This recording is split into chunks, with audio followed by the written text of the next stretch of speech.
I thought the ending to Raw was one of the best ever. One of the best ever. The best they've had in a while. And I like the storytelling that the WWE did. The whole night, painting the picture that the Authority was crumbling. And listen, I was convinced my girlfriend was bought hook, line, and sinker. Babe, I'm telling you, look. They are crumbling. Rollins is smacking Jamie Noble in the back. Mercury walks out. Kane and Big Show are yelling at him. Everyone's in a frenzy. All for, at the end, Rollins goes, I fooled you. It was pure brilliance. Other than that, nothing on Raw was intriguing. I thought the Wyatt promo really was lackluster. I thought it was a huge step back from what they had last week with Undertaker coming out. Well, not Undertaker coming out, but Undertaker accepting. I thought the promo he cut on Monday kind of was going nowhere. And the only thing that kept me intrigued was the Rollins-Orton storyline and the Rollins and the whole Authority looking like they were crumbling, but they weren't. It was pure genius. And WWE has kind of taken its turn in promoting every week a new storyline and putting their heart and soul into one storyline on Raw, except for Reigns and Lesnar.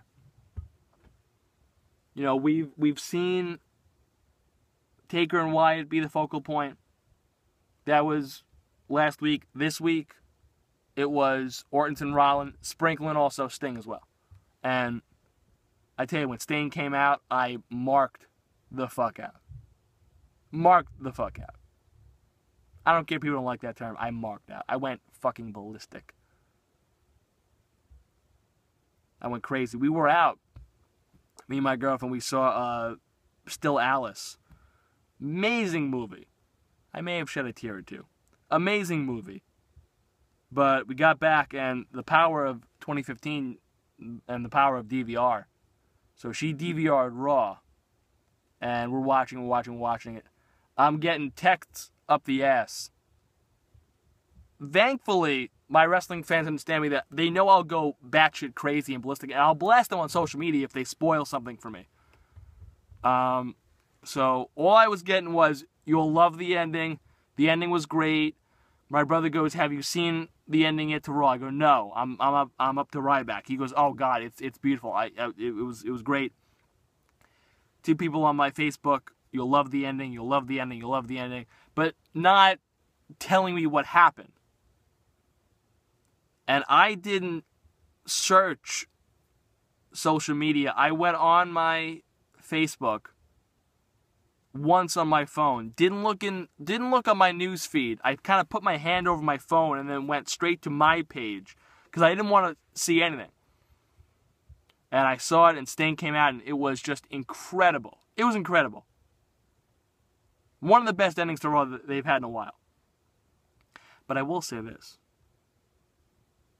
Des Moines, Iowa? We choose to bring Sting back in Des Moines, Iowa? No offense. But Des Moines, Iowa? This is not a knock. But you've had a lot of opportunities in bigger venues. And speaking of, Des Moines, Reigns got booed out of the building, I thought, and the Daniel Bryan chants commenced in Des Moines, Iowa. When you can't get over in Des Moines, Iowa, there's a big fucking problem. And I don't know what WWE is thinking. Doesn't look like they're giving this storyline any oomph. They really aren't. I feel like Sting and Triple H and Taker and Wyatt are getting more push than the world title picture. I don't know why.